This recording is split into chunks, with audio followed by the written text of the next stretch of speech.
Hello from Pine Cove, California, which is right outside of Idlewild and Mountain View, up here in the San Jacinto Mountain Ranges. It's beautiful up here, range. Anyways, just wanted to do a real quick video about time because right as I was leaving the house, I'm up here staying at a little cabin of a friend's of my grandma's. So my grandma and I took a little road trip. It's about 2.5 hours away from Alpine, California, where we reside right now, where my grandma lives, and I'm also living. She's 90 and she's awesome. And you know, my grandfather passed away in April, and it's June now. And he was 94, and this month they would have been married 65 years. You know, they spent their whole lives together. I came and started living with them back in about December. I'd been doing the nomad life, and then came and started living with them and helping out because my grandfather really needed it, and my grandma, I don't know how she was doing it on her own. There's so many bugs up here. Hi, driving me nuts. Anyways,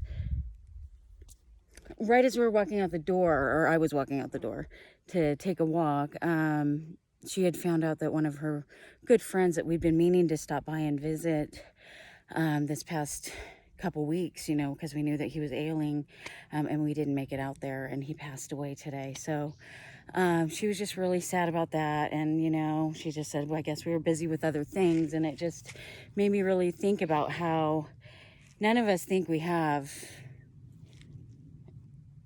you know, some stopping point, right?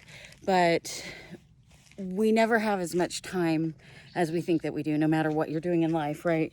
We always seem to run out of that precious resource. And my thoughts about all of it through, you know, spending my grandfather's last few months with him, and my grandma, and you know, having a lot of family that lives in the area, and how little they all come over, and everybody has their, you know, that I'm busy, and I get it. I was busy too before I stopped and stayed with them, and I understand that, and I understand that mentality too of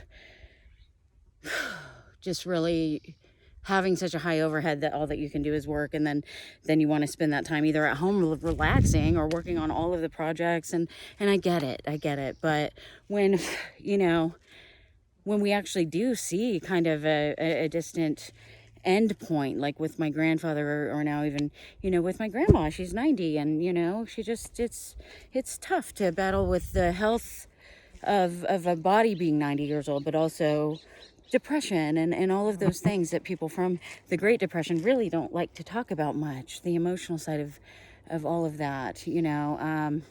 So it's hard in a lot of ways, and she's lonely, and even with me being there full time, it's like I ain't all that, you know what I mean? Like, diversity is great, so we keep her busy. She's got a lot of friends in the area where we live, and from the VFW to the church to, you know, she's just a very well-loved person for very good reason. She's awesome.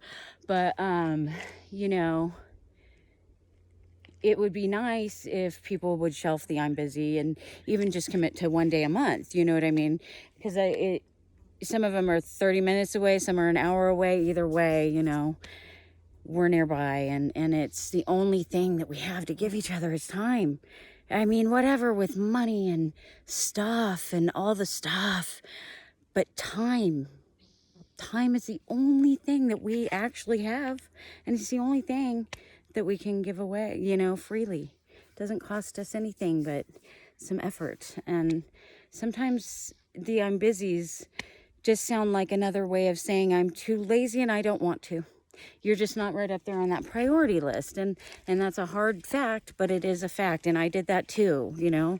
But here I am 3 years down the line from having lost my mother unexpectedly and dealing with a heavy grief situation while my kids needed me so much, and I was a ghost in my own home, and just all of the things, you know. And I've come a long way, and I was really remorseful that I didn't spend more time with my mom. I mean, I did in my adult years as much as I could, but you know, during that time when she got sick, and it was really quick, it was like, you know, she was in the hospital for some, you know, knee surgery type stuff, and then little procedure on her back, and next thing you know, she got septosis, and they were telling us she had 72 hours, and it was just so fast. And by the time I got to the hospital, within that 72 hours, she wasn't conscious, and she had all the respirator and everything. It wasn't her anymore. But you know, she's still here. She's still with us, of course. But I just really wish that I would have gone even to the hospital to visit her when she was there for the different little surgeries. But, you know, I didn't. I was so busy with my silly big corporate career thing, and, you know, spending way too many hours at work. And the last night I had to see her, that she came by my house, I stayed late at work working on something I didn't even need to do. I could have put it off. And I got home right as she was coming through the gate, and I gave her a hug through the car window. And that's the last time I saw my mom, and she died just like a month later. It's stupid what we do. It's stupid what we prioritize. And then all of a sudden we run out of time. And then we have this backpack of regret that we have to carry around, which we shouldn't, and you gotta let it go, you know. But any preventative measures you can take from putting any in that little backpack of regret that we all carry. God, somebody was saying that there's two different kinds of regret, you know, and I believe that's it. There's two different kinds of regret: that which we did do and that which we did not do, you know, and we do manage both of those in our own way. So, and it's how we prioritize our time. And that's exactly the point of my whole story. So, to sum it up, prioritize each other. Prioritize time with each other, listening to the stories. I don't care if you've heard them before. Go listen to the stories and take time for yourself. Self-care is so important. That's another thing I've learned these past 3 years. It just, life is precious. But we are energy. I'm not afraid of death. I never have been, even since I was a kid. I don't seek it. I don't go out trying to find it. But I know it's a natural part of life, and so be it. I think that my energy will go back into the world and become a new energy, and, you know, so the story goes. We continue. So, anyhow, get out there and just call somebody that you love. Call somebody you haven't called in a while. Do it today. Do it right now.